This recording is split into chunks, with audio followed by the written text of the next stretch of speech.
Hello, space friends. Captain Snuggles here, bringing you another episode of X4 Oversimplified.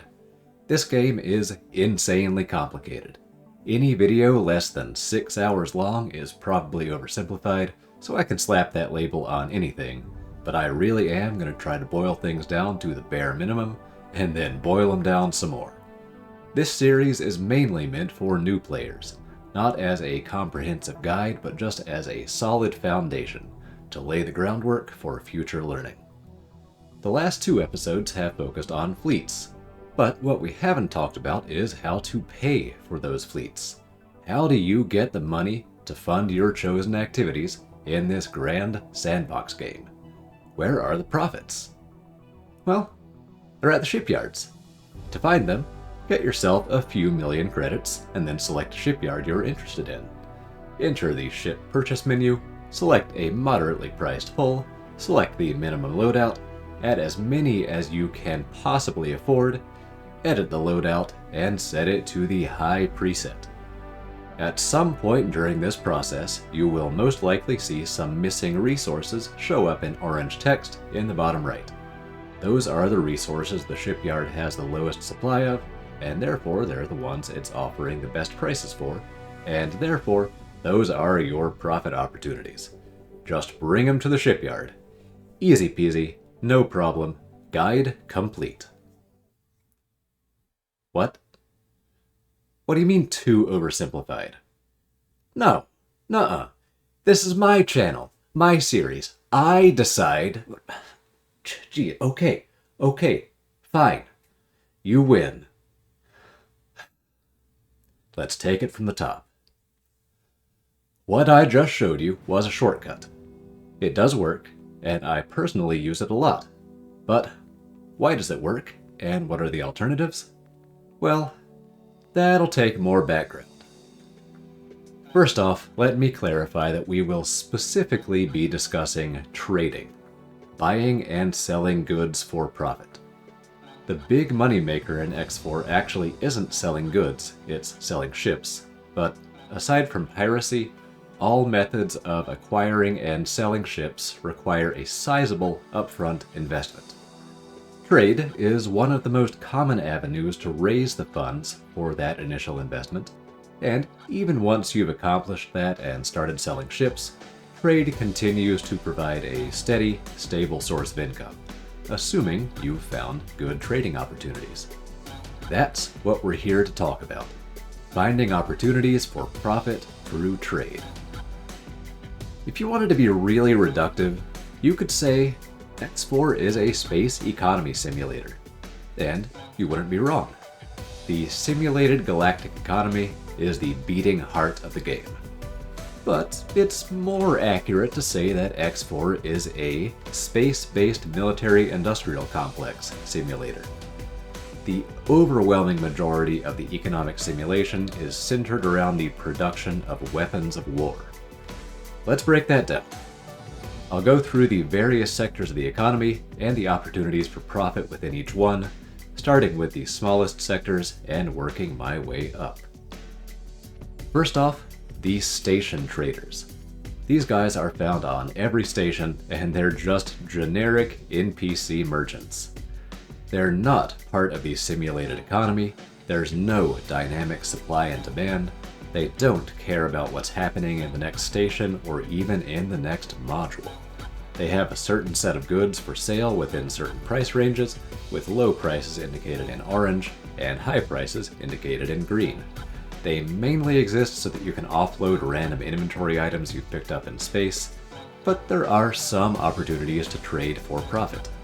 Just buy orange, sell green, and make sure to check the nearby crafting bench beforehand, because anything you can craft is worth way more than the sum of its parts.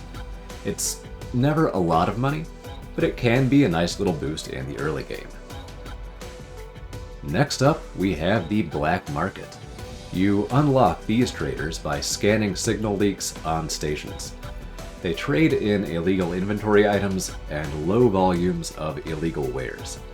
They can be manipulated into buying higher volumes, and the profit margins are good, but the total value is still fairly low overall. The black market mainly exists for roleplay. It's only marginally connected to the galactic economy simulation.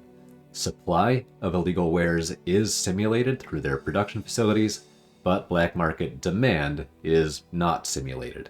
It's arbitrary, and it doesn't feed into any other supply chains. Now we're getting into the actual economic simulation with food and medicine production.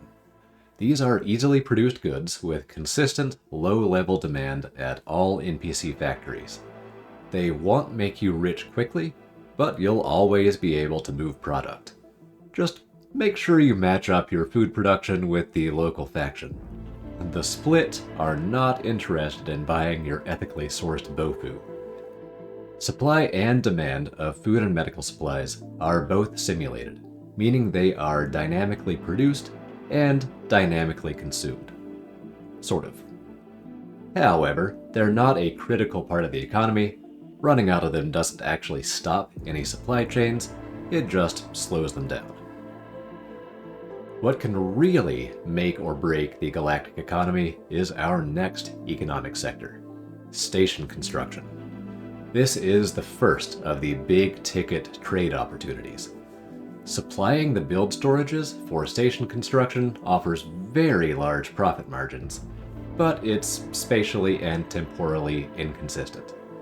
If left to their own devices, the NPC factions won't build all that many stations. They'll mainly just replace stations that get destroyed, which can be a bit hard to predict. If you put in the legwork to manipulate the galactic balance of power, or if you get very cheesy, you can ensure longer-term demand for station construction materials. Otherwise, you'll mostly be using the map to look for trade offers with this build storage icon, which represents a station being built and guarantees a good profit margin.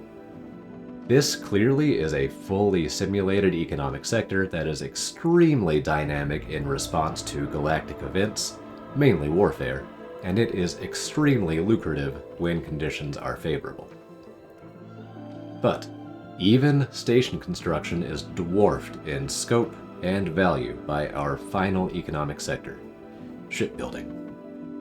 I'm not talking about building your own ships. I'm talking about feeding the supply lines for NPC shipyards. Those supply lines are omnipresent. X4's economy is overwhelmingly military.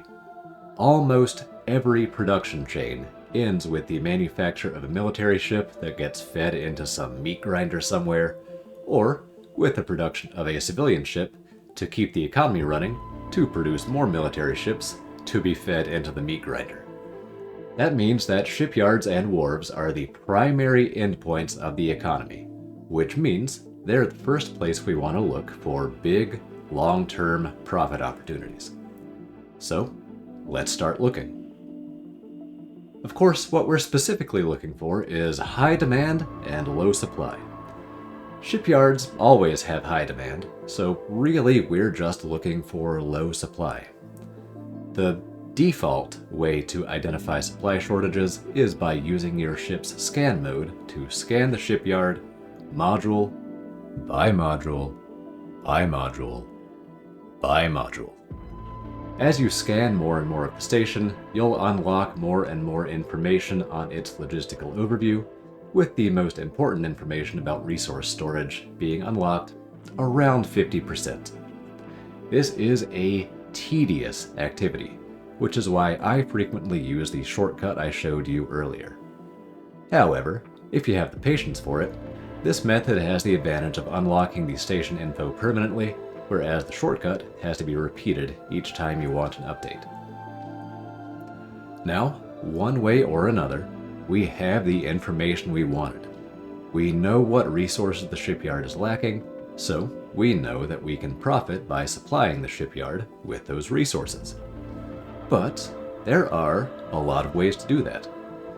Do you just need some local trade ships? Do you need a trade station to relay distant resources? Or do you need a full-fledged factory? Geez, this is a conundrum. If only someone had created a decision tree for this exact scenario. Oh wait, I did. Bear in mind, this is a summary of my personal decision-making process. You may want to adjust some or all of it based on local circumstances and personal preferences.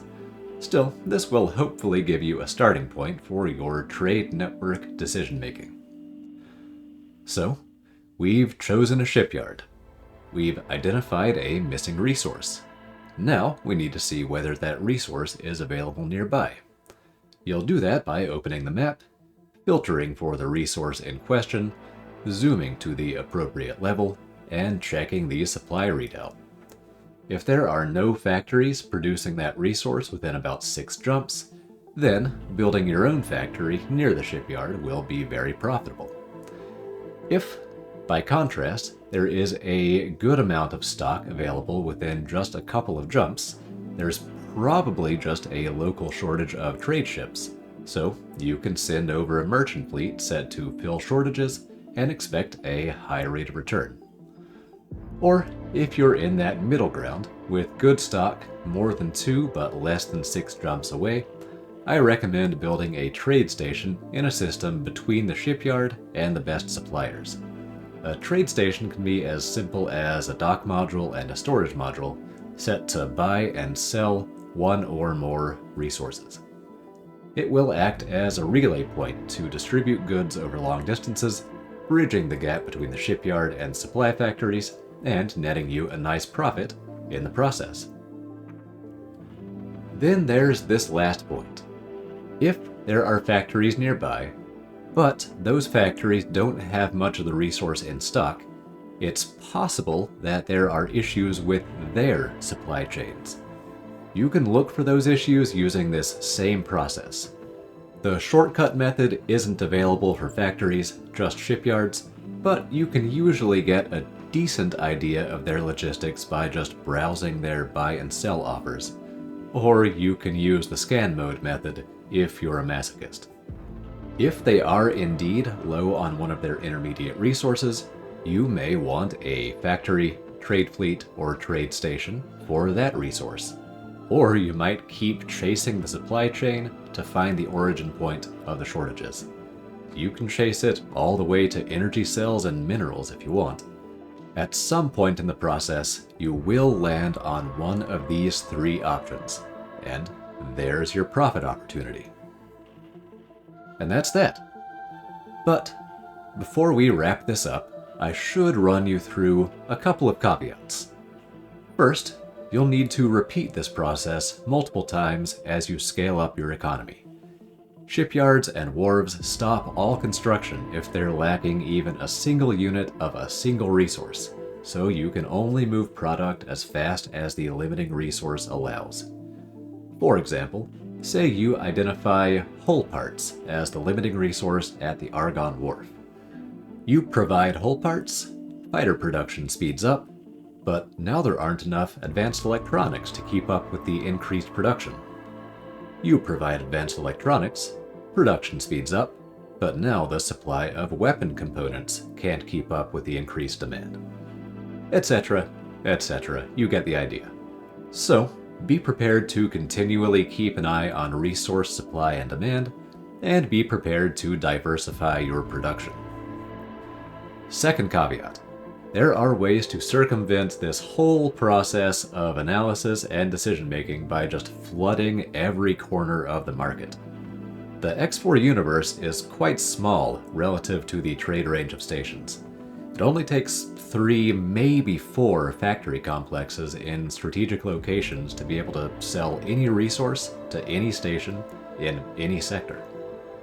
Alternatively, some people choose to build a single central mega factory and a network of trade stations to distribute its wares throughout the gate network. Either way, as you might imagine, that takes quite a bit of upfront investment, similar to selling ships, so this process I've described still has a place when raising funds for that upfront investment. Third caveat. War. Again, X4 is a military-industrial complex simulator. There is practically zero civilian economy. Without war, there are no profits.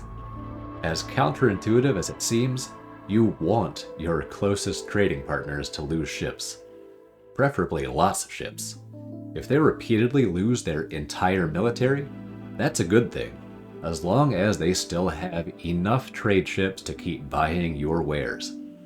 I've seen countless posts and comments from people who set up massive mega factories and intricate trade networks, but sabotaged all that effort by eradicating the Xenon or allowing the Xenon to be eradicated. Don't fall into that trap. War means profit, and no one wages war like the Xenon. Maybe I'll talk about that in a future video. Who knows? But as for this video, that's all she wrote. Thanks for watching. I hope you enjoyed. I hope you'll tune in next time. And until then, this is Captain Snuggles, signing off.